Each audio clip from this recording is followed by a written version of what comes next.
Egunon guztioi, ematen dugu hasiera artezkaritza batzordeari, ekainak artezkaritza batzordeari, eta gain zerrendaren lehenengo puntua pasadan bileraren akta onastea. Puntu honetan norbait zerbait esan nahi du? Bez? Orduan onartutzat ematen dugu eta 27. puntura. Lanalde SA enpresari 25.008.01 eta 25.008.02 fakturak eta traductores e interpretes SA enpresari 89.408 faktura ordaintzeko proposamenen onarpena. Aurreko batzordean azaldu genuen bezala, faktura hauek ohiko zerbitzue dagozkie, ala nola txartel salmenta eta arreta zerbitzuari. Puntu honetan, azken aldean emandako zerbitzue dagozkion 3 faktura dira, 2 faktura lanalde enpresari eta faktura bat traductores e interpretes. Esan genuen baita ere pasadan hilabetean eta eraberean bebai jakinarazi nahi dizuegu, baldintza tekniko enplegua oso aurreratuta daukagulaia eta espero dugu gaur bertan argitaratzea perfilean. Orduan beraz, hori, faktura horiek ja, beste batzuk izango ditu igual lekainakoak, baina galerarik badaukazue, bai. Ibon?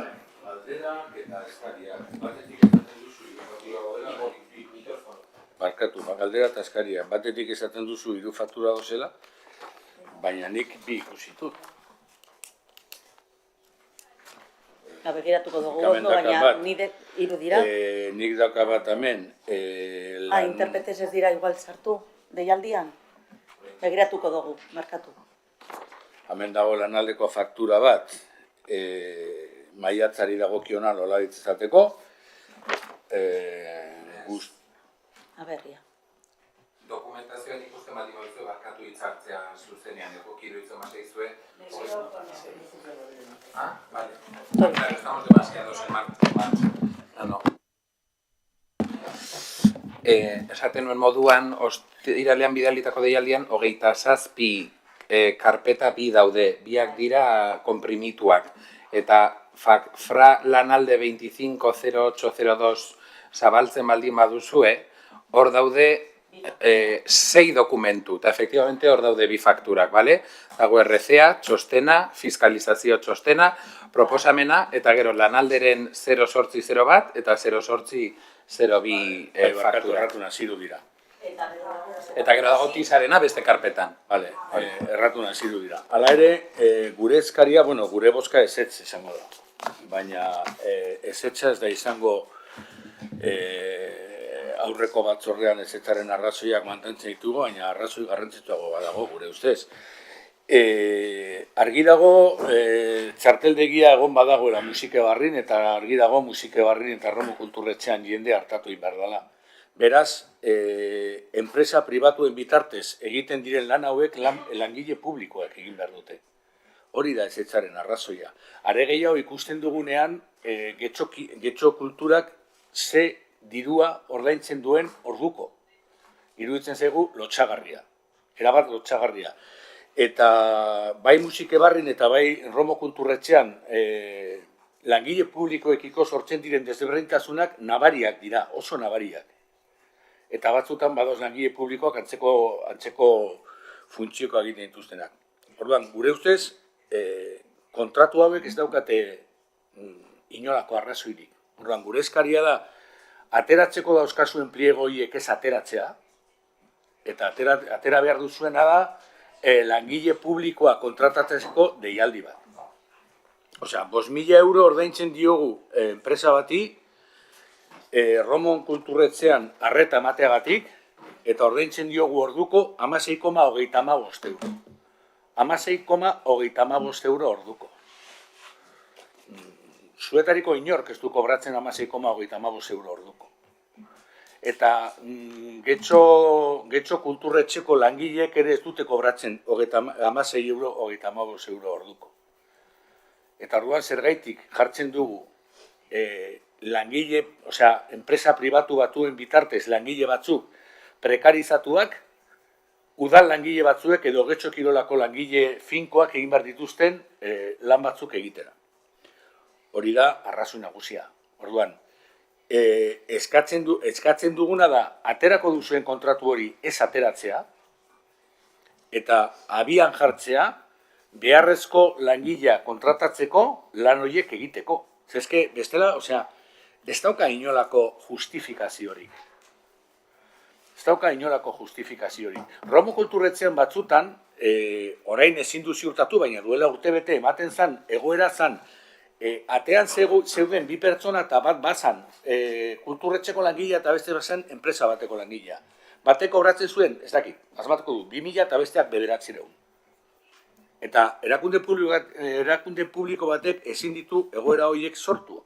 Eta Romo kulturretxean jendea hartatu beharko da. Ez da momentu batean sortzen den behar bat eta behar hori erantzuna eman beharreko beharrean gaudela baizik eta urtero, egunero ematen den zerbitzu bat da. Zerbitzu publiko bat. Eta zerbitzu publiko bat eman behar dira langile publikoen bitartez. Ez zu kontratazio prekarizatu baten bitartez. Eta musike barrin gauza bera. Orduan, guk ezetza bozkatuko dugu hemen, eta eskatzen duguna da kontratu horiek ez ateatzea, atxera egitea, eta atera behar duzuena da, beharrezko langilea kontratatzeko prozedura. Langile publikoak, OPEaren bitartez, edo OPEa deitzen den arte lan poltsen bitartez, baina hori izan behar da prozedura. Edo lanbideren bitartez berdin zaigu, baina langile publikoa kontratatu eta ez enpresa pribatuen bitartez langile prekarizatuak. Bale, Ibon, eskerrik asko, beste norbaitek, bai.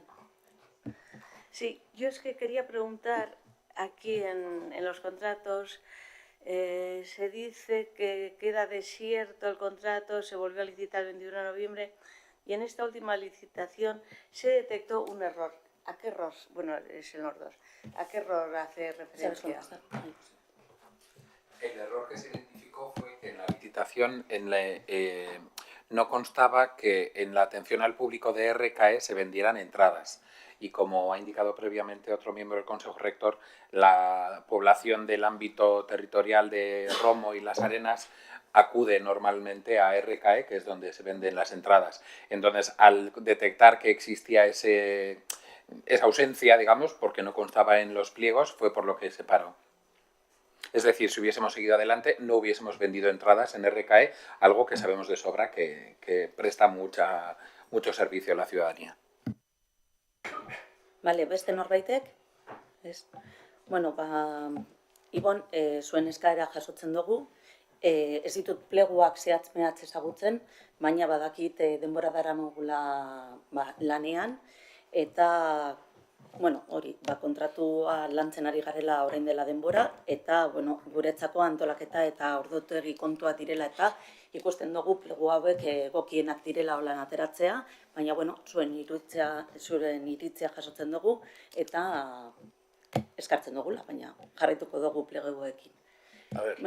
Aurrera emango dugu. Nola aurrera ez? Aurrera emango dugula, orain bozkaketa nik erantzun dezaket. Ja eman deutzut erantzuna, eta ja bozkaketara pasatuko da. Ez dira zu erantzunik eman. Entzun dugu zure iritzia, eta orain bozkatzera pasatuko da. Ez dira zu erantzunik eman. Nik esan dut batetik, pliegoak ez datoz ez gora edo ez bera. Vale. Noiztik dago autoritarismo hau... Ez da autoritarismo. Hombre, erabat. Autoritarismo erabat da. Erabatekoa. Eta ez du bukatu. Eta ez dira artezkari batzordeko ohiturak orain zuk hartzen dituzunak. Hartzen duzu justo Palazete Arorizeneko jarrera bera. Orduan, gaitasunaz badakazu zuk esan, baina nik esan dizut, pliegoak ez dira kontua, pliegoak ondo egin dauden, ala txarto egin dauden. Eztabaida beste bat da, eta eztabaida hori eskatzen dugu. Eta orduan, zuk, noiztik, arauen arabera, azaitezke abotsak entzen. Edo nori? Ez nago abotsak entzen, zauz hitz egiten iban. Bai, saiatu zara. Ez do saiatu. Nik eman ditut nire erantzuna. Saiatu zara. Ez gara hortan sartuko. Eta berriro sartuko. Ez gara hortan sartuko. Nahi dugu, eztabaida aldaketa bat. Bueno, bosketara pasatuko gara, bosketaren aldeko botuak. EAJ eta PSE. Kontrako botuak, EH Bildu eta PP. Eta abstentzioak Elkarrekin Podemos. Bueno, Hurrengo puntura pasatuko gara, eta da 28. Jakin nahi dugu zelan geratzen da. Bueno, bai, bota bat, lau, berriro bozkatu behar dugu, ezta? Baina bigarren taldan edo honetan. Bigarren tanda bat egin behar da? Venga, aldeko botuak, EAJ eta PSE. Kontrako botuak, PP eta Elkarrekin Podemos eta PP. Eta EH Bildu. Beraz, oso ondo. Ez da aurrera. Ez da ateratzen aurrera. Venga, 28. puntua. 2025ko lehen hiruhilekoari dagokion berankortasun txostenaren kontu ematea.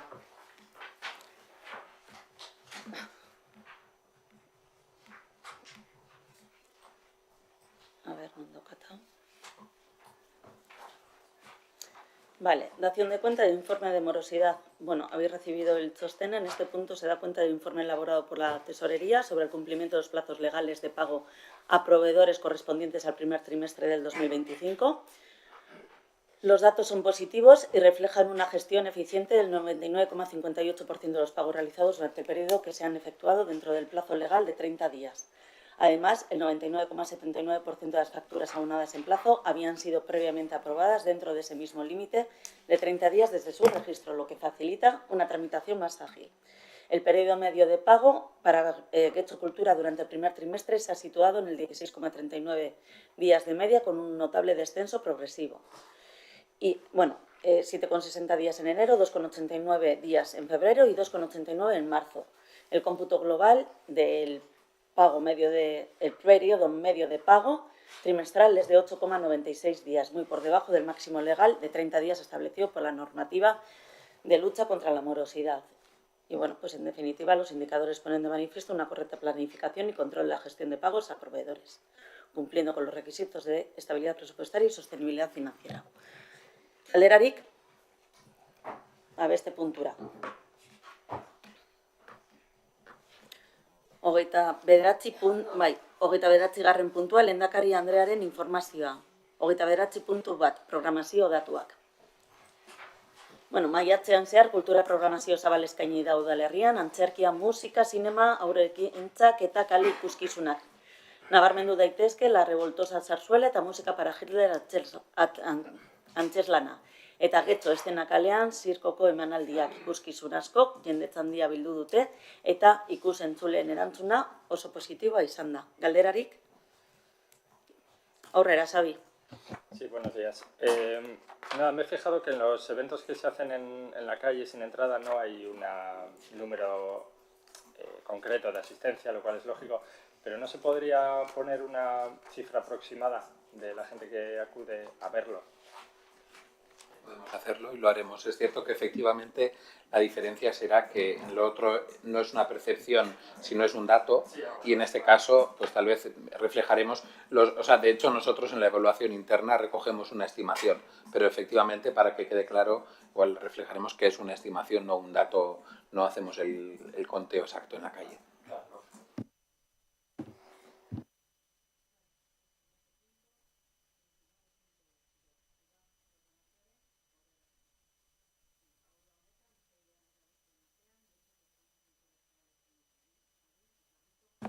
Eta guztietarako. Programazioak barne hartzen ditu kaleko ikuskizuna, familia saioak, umorea, sinema eta musika emanaldiak udalerriko hainbat tokietan. Eta nabarmenduko ditugu Getxoko 58. nazioarteko jasaldia, uztailaren 2tik 6 ospatuko dana. Kontzertua formatu eta publiko ezberdinetarako izango dira, baita jarduera paraleloekin ere, hala nola jam sesioak eta aurrentzako saioak. Baita ere, nabarmenduko dugu letren terrazak, udaliburutegiak kanpoko irakurlea jarriko dituzte martxan, eta 6 egunetan eguneroko prentzarekin, liburuen maileguekin eta aurrentzako tailer eta jarduekin. Getxo Eszena kalean, arte eszeniko ibiltaria, zirkoa eta dantza egongo da udalerritik, eta abuztuan ere nazioarteko folklore jaialdia, Getxo, Serbia eta Mexikoko taldeekin, baita Bihotzalaia Abesbatza eta San Lorentzoko kontzertuan ere egongo dira gure kaleetan. Galderarik? Ez. Azkenengo puntura pasatuko gara, galderak eta eskaerak. Eta hor daukagu galdera bakarra, Elkarrekin Podemos egin. Aurrera, Xabi, mesedez, aldozunean. Sí, gracias. La primera dice: la Biblioteca de San Nicolás tiene barreras arquitectónicas. Ante esta situación, ¿existe algún plan o acción que mejore esta situación a corto plazo? Hablamos del acceso a la puerta general, baños, sala de archivos. Vale, bueno, actualmente se está trabajando de forma conjunta entre las áreas de edificios municipales y de Getxo Cultura para estudiar cómo abordar la gestión de forma progresiva la mejora de accesibilidad de esa biblioteca de San Nicolás. Pero cualquier actuación en este sentido requiere una planificación técnica y una inversión significativa, por lo que no se puede hablar de día de hoy de una solución inmediata y a corto plazo. No la tenemos. Mientras tanto, sí recordamos que la red municipal de bibliotecas del municipio cuenta con otros espacios que sí están plenamente accesibles, como es en el caso de Algorta también en el aula de Villamonte, y en Romo pues tenemos la Romo Cultura Etxea. ¿Pero hay alguna planificación, aunque sea a largo plazo, de cuándo? A largo plazo sí.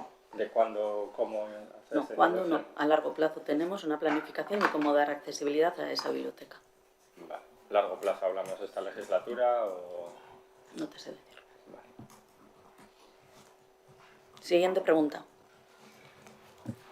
La Sala Arrigúnaga de Musiquebarri se ha convertido en lugar recurrente para la celebración de festivales musicales y conciertos en su formato de sala sin butacas. Ante las posibilidades que ofrece este espacio, ¿ha valorado Getxo Cultura darle una salida a la calle para que exista un acceso directo y se convierta en una sala de conciertos más visible para la ciudadanía? Bueno, pues agradecemos que se reconozca el buen funcionamiento de la Sala de Arrigúnaga como espacio escénico y musical.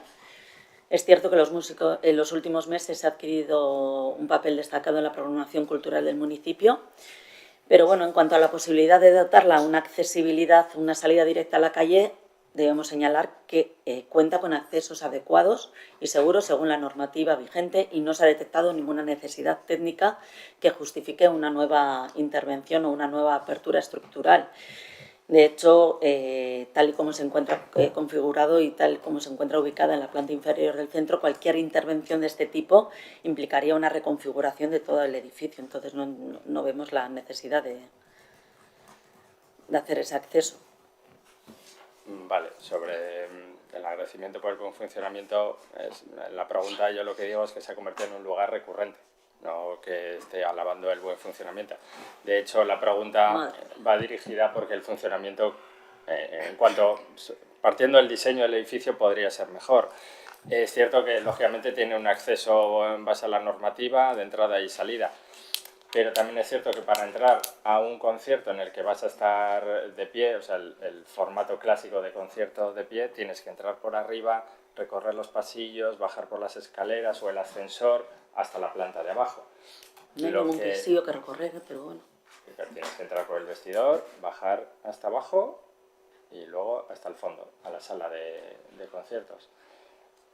Lo que planteábamos es, entiendo que tiene que ver también con el diseño inicial del edificio, pero para una sala de conciertos sería mucho más adecuado una entrada directa, sin que las personas tuviesen que recorrer todo ese recorrido. ¿Existe eso, esa posibilidad? No, ni se va a estudiar. O sea, encontramos que tiene un acceso correcto y según la normativa de edificios, pues está configurado de esa manera para su acceso. Recordamos que es una sala polivalente que está diseñada para acoger distintos formatos, porque tanto en butaca como en conciertos de pie. En butaca se hace, de hecho, recurrentemente el cine.